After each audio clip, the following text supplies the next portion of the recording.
Welcome back. Today we are aboard the USS George Washington out on the European version of the Flashpoint Levant server. We're out here with our... Actually, that was the wrong button. Let's see.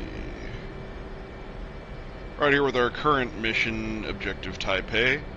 A flight of Jaguars were returning from a strike mission and reported a pair of Syrian La Commandant frigates hugging the coast 25 nautical miles west of Tripoli.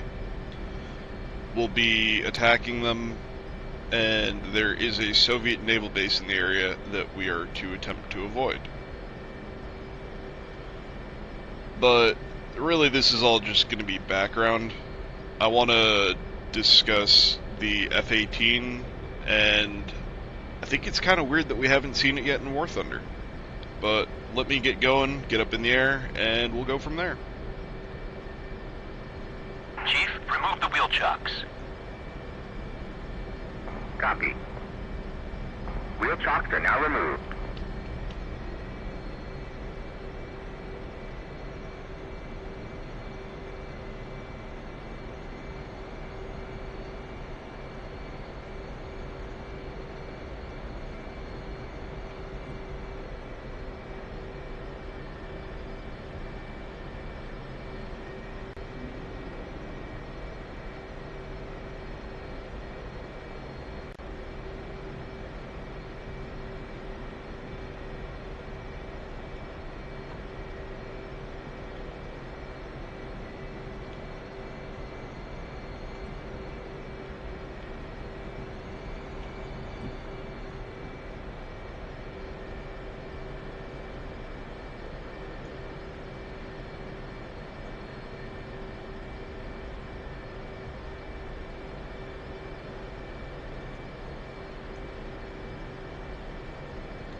Alright, so we are airborne. We have about 125 miles to go to our target. We're carrying 2 times Harpoon anti-ship missiles, 4 times AIM-7P Sparrows, 2 times AIM-9 Mikes,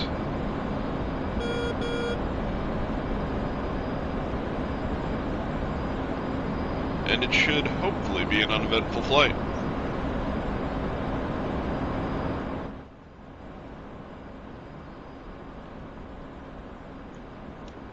Overlord, Warlock 1-1, set tripwire 40 miles.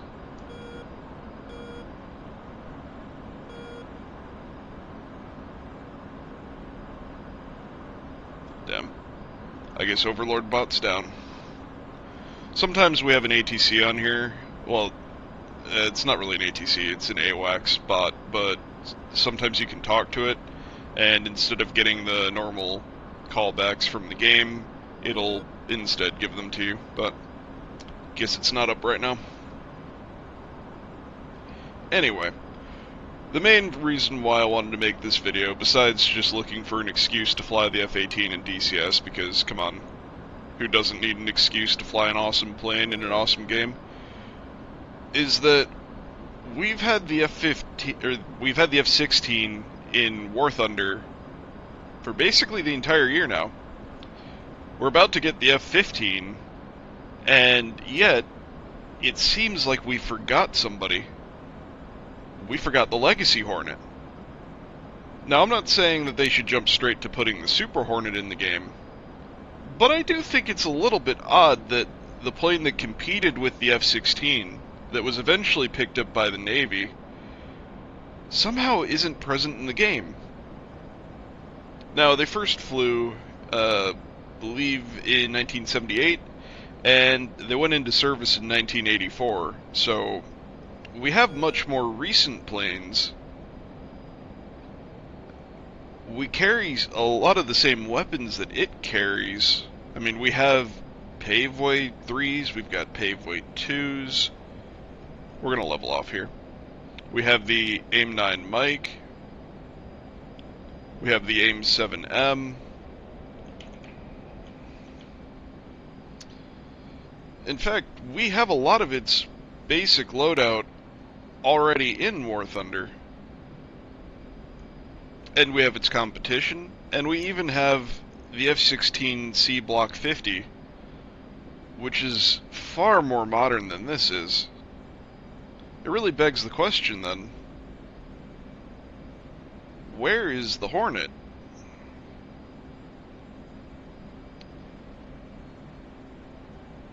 I'm just setting up the weapons here.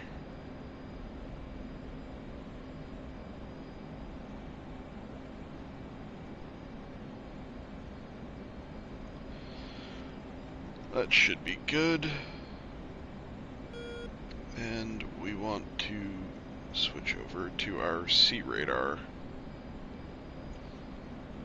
So we're still a ways out, but eventually on our radar screen on the right, we'll see bricks pop up, kind of like these ones over here on the far right. And we'll be able to pick up those and give our harpoons coordinates to go after. The harpoon does have its own radar seeker head. It's that, here, let me look outside. Right there, the big chonky one. It is an anti-ship cruise missile. Very potent, but they don't deconflict, so there's a good chance we're going to come out here and we're going to launch both of them and hit the same target. And then I might have to come back out later. But anyway, there's the F-16 in War Thunder. Where's the F-18? The performance isn't significantly different. The Viper sure has a ton of power to weight, and it can go screaming fast. And the F-18 can carry a pretty comparable amount of missiles when it comes to Sparrows. When it comes to AIM-120s, I'm pretty sure the Hornet can carry more than the F-16, but when it comes to Sparrows, they're pretty much on par with each other. The F-16 in DCS, unfortunately, doesn't carry Sparrows, so it's not quite as exciting to bring back into these older era-themed servers.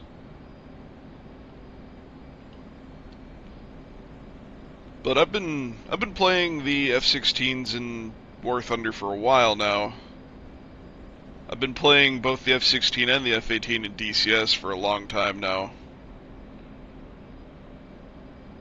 I just can't help but think that we leapfrogged it and we skipped it. I mean, sure, the F-14 is a tremendous plane. It's exciting, it's flashy. It's the muscle car of warplanes, to be honest. Certainly of Navy planes. I'm pretty sure that those are our contacts right there. They look like they're right about on par with where my mark is. That X is where my waypoint is. So, we are going to go ahead and lock them up. We are in range. We could fire them off now. I think I'm going to wait until we get to about 60 miles, fire them both off, and then we can turn back towards the fleet. And in the meantime, I'll throw this on situational awareness since, unfortunately, Overlord Bot doesn't want to talk to me. I want to be able to see down here if anything pops up on my data link. So, obviously there's a tremendous amount of capability in this aircraft, but a lot of the capabilities at least on an entry level to a War Thunder plane, would be on par with the F-16. This plane certainly does not have the same performance as far as speed goes, or as far as acceleration for that matter, but it does have excellent low speed maneuverability.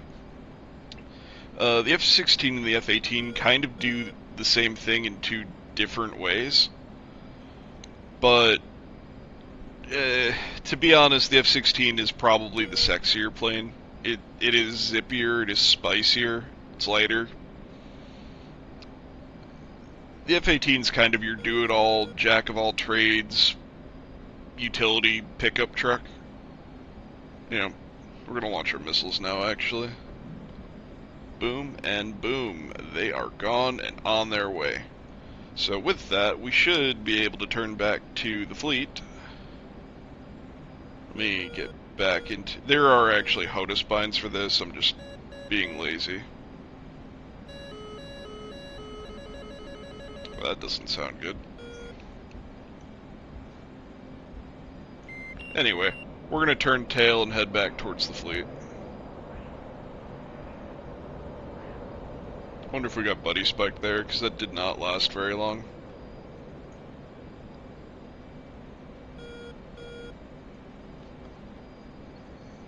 '73 X-ray.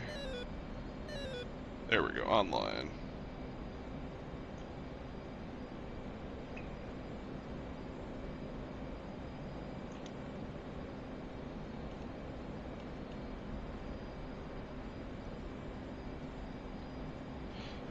This is kind of a short hop. I probably should have picked a longer mission if I was just going to sit here and be a talking head, but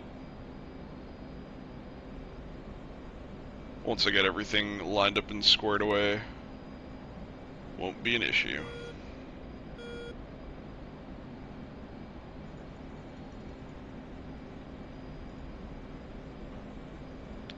So anyway, as I was saying, I think that the F-18 would be very competitive to the F-16, but also it's a plane that was exported significantly around the world.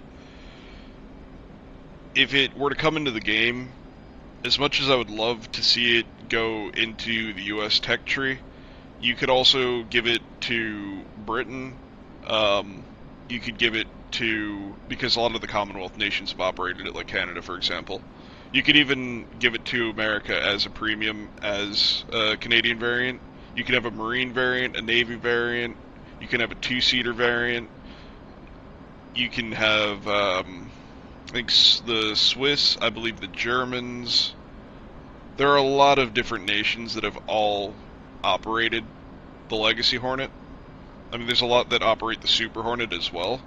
But you can bring an early version of the F-18, the FA-18 Legacy Hornet into War Thunder.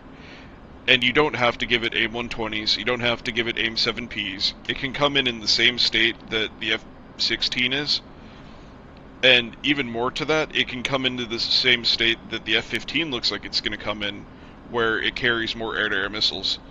See, these pylons out here, we have 2 under the wing, we have 2 wingtips, and we've got 2 that are underneath me. And all of those, except for the wingtips, can carry the AIM-7. The wingtips can carry the AIM-9, and the ones under the wings can carry the AIM-9. So in theory, you could carry a hefty load of IR missiles, or you could carry a hefty load of radar missiles. And that gives it competition with both the F-15, the F-14, well, I shouldn't say both, with all of the above, the F-15, the F-14, and the F-16.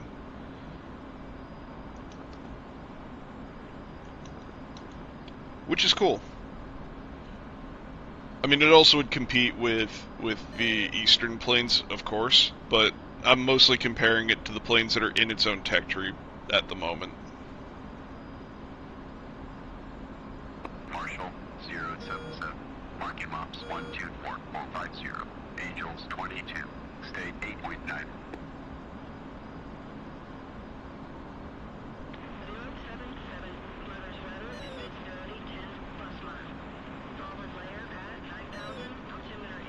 Let's check on our missiles. That's where they are. They're still pretty high up. Looks like they're on their way down, though. Actually, I can mute that. I'm sure it's kind of annoying to listen to. But we'll check in on them again in a little bit. They shouldn't be too far out from their target. And they may get shot down, we'll see. But to that point, even if they wanted to bring in new technologies new. This isn't really new to War Thunder, I guess, but if they wanted to add more technologies to War Thunder, they can bring in the F-18, bring it in like the F-16, where it's got its laser-guided bombs with the paveways, where it's got the radar missiles, the IR missiles, the all-aspect IR missiles, dumb bombs, but it also carries these cruise missiles, and right now the only other plane I can think of that carries them is the Marine Flieger Tornado, which is a fantastic plane, but if you've tried to use those missiles, they can be pretty iffy. Which, to be fair, I'm sure that these missiles would also be a little bit iffy if they were implemented into War Thunder. But you never know. And there we go, our missile is now skimming the deck. It is on its attack profile. I'm not sure exactly where those ships are since I'm not out there and I don't have a radar lock, but the missile knows where they are.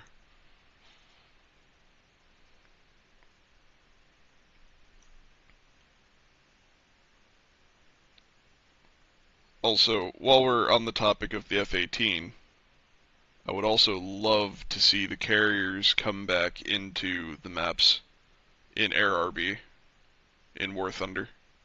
We got these updated carrier models, what, 2.5 years ago? Something like that. And they were in for a little while. They were stunning, they looked amazing. And they were honestly some of the coolest updates that they'd done to the game. Now, to be fair, they were absolutely devastating if you flew near them, and that probably needed to be toned down. Oh, missile sees its target. It is turning in. Here we go. I think I can just about see the ship up ahead, too. So, if we were to see a return of the Navy planes, I wouldn't mind... there we go. The first missile hit and took out one of the ships. Let's see if the second missile hits the same ship. It's going to hit the same one. It's actually going to hit the water. Alright, and with that, we can pop our sound back on, and we can work on getting down and returning to the ship. We're about 15 miles out. And visibility's honestly not bad today. I was kind of hoping Overlord Bot would be up so I could fire off some Sparrows and give more of an example of what this plane would look like in action in DCS, or in War Thunder. But it's fine. You all have flown the F-16, or you've seen the F-16 flown, or you've flown the MiG-29. This isn't really that different. A Sparrow's a Sparrow. These just loft a little bit. Still, I think it would be incredibly... Oh, I guess the other one must have already been hit. One of our teammates out there must have gotten the other one. 077. See you at 10. Regardless, I think it would be fantastic to get this in War Thunder. It's honestly one of my favorite planes that's out there. Plus, I love naval ops, so if you give me an opportunity to fly off a carrier and land on a carrier, I'm going to take it every single time.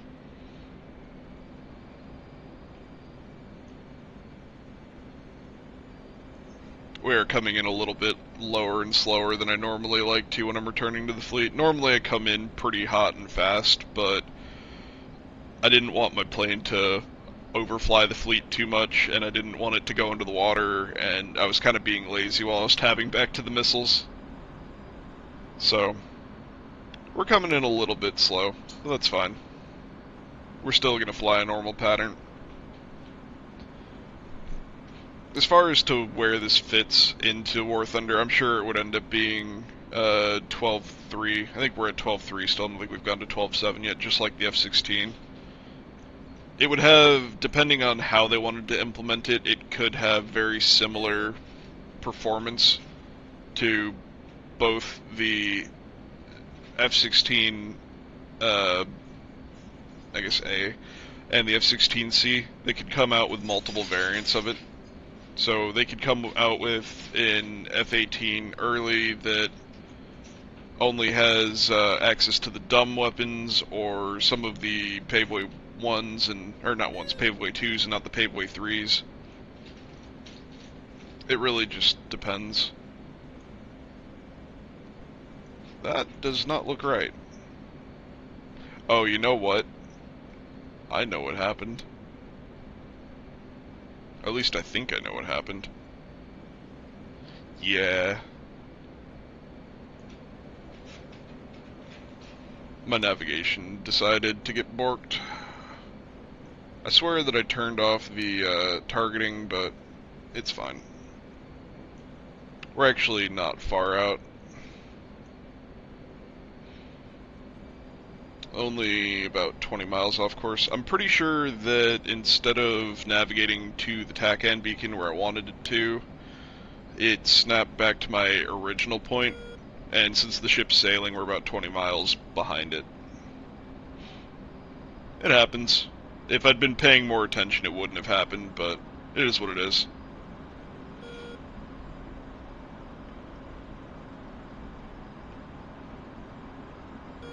I guess a little bit more with the history of the Hornet. There's a lot of differences between it and the Super Hornet.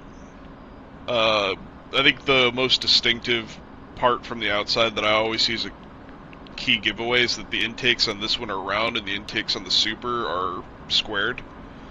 But they actually completely redesigned the plane, and there's almost no commonality between the Legacy Hornet and the Super Hornet, which led to it being selected for the Navy's modernization. It was actually competing with an improved version of the F-14 Tomcat, but when the companies went to present their proposals to Congress, the F-18 had been more revolutionary, but it still looked roughly the same, even though there was very little parts commonality.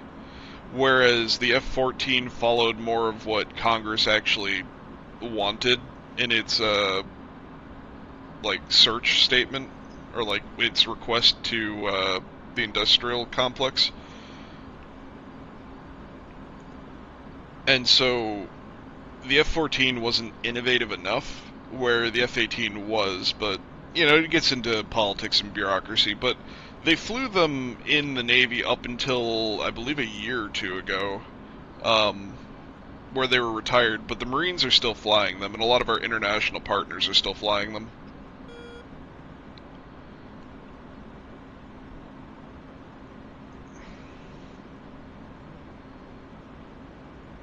I wouldn't be opposed to getting a Super Hornet either. I guess they could put the F-4 or the F-18 in, and bear in mind there are a lot of variants of the F-18. But they could put the F-18 in, and then they could skip a lot of the guided ordnance, and then put the Super Hornet in later and have it fill the same role as the F-16C Block 50. Tower 077. Overhead Angels 1.5. State 7.7. 077. Tower, roger. BRC 257. I am flying on a European server. The NA server for Flashpoint Levant wasn't in the list where it normally would be. I really hope that DCS... Okay, good. Some of the DCS servers have been a little bit jittery since not the most recent patch, but the patch before that.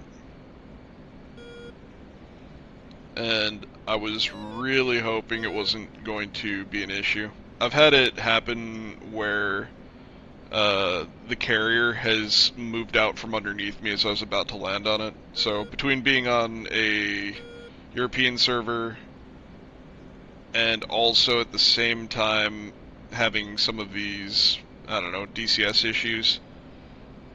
It could get a little bit dicey coming into land, but Mama didn't raise no bitch.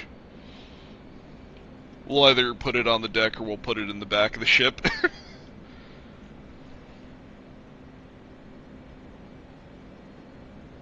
Either way.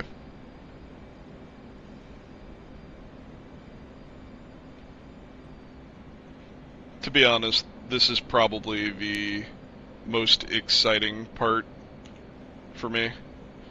Don't get me wrong, flying the plane in combat in this game is exhilarating and exciting. It's real fun, but at the same time,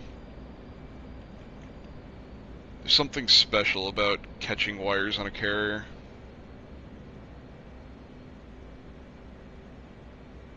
We're going to try to do this the right way.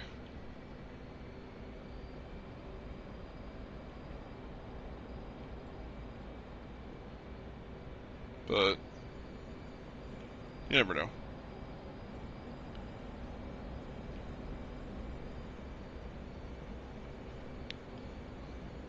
Let's see.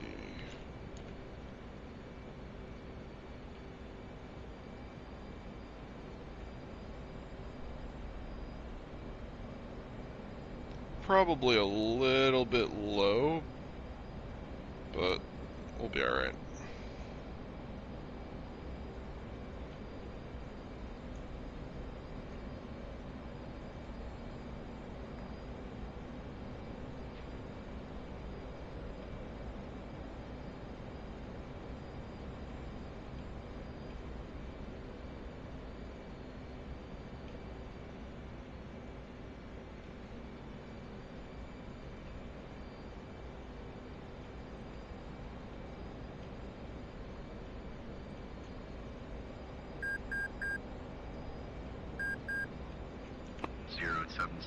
Hornet ball, 7.3.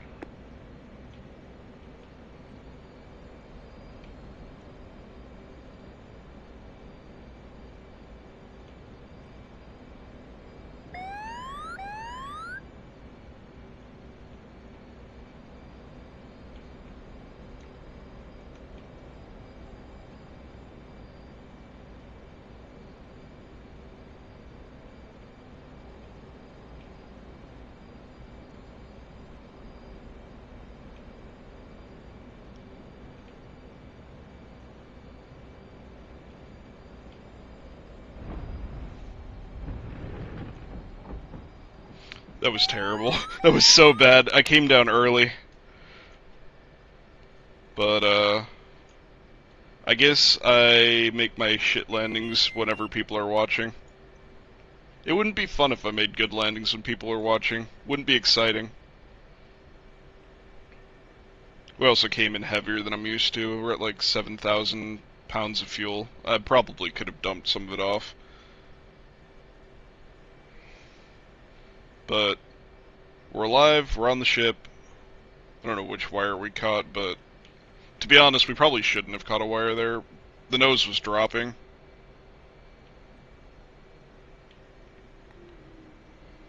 But yeah, if you've stuck with me this long, welcome back aboard the USS George Washington. I appreciate you sticking with me. I hope that you enjoyed my rambling. I really do hope that Gaijin puts a Super Hornet and a normal Hornet in War Thunder sometime in the not so far off future. At least, you know, before my beard makes it down to my knees. But I've been waiting a few years for it, and I'm probably going to keep waiting. Still, with all the new aircraft that we're getting, with Gripen, with F-15, with us already having the F-16, it's certainly possible that next update in the spring that we might get it. Maybe we'll get it in the summer update. I for sure foresee we're getting it within the next year. And let's just hope that we get a carrier to fly off of in some of these ARB matches. I mean, you could do it in Air Sim, but I mean, I don't always want to fly Air Sim when I get on War Thunder. War Thunder's kind of the beer and pretzels game for me to go and bullshit around and fly planes and do crazy things that I realistically never should do in a plane. So, I would love it if we could fly off a carrier and air RB. Even on some of the ground RB maps with water, I wouldn't mind getting one.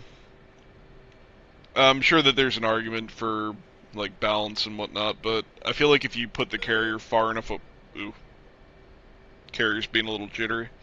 I feel like if you put the carrier far enough away, or if you point it not towards the enemy airfield, like if you point it away from the enemy airfield, or if you point it perpendicular to the enemy airfield, then you're going to have to take off and you're going to have to turn after you take off, so it should give you about the same takeoff time as some of the land-based planes.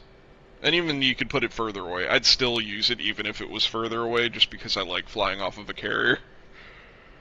But yeah, thanks for watching. Let me know what you think. Let me know if there's any other planes that you guys want. There's a ton of modern planes out there that aren't in the game yet. There's a few more that I can think of that I might fly a DCS sortie in to show off and ask Gaijin to please bring it to the game sometime soon.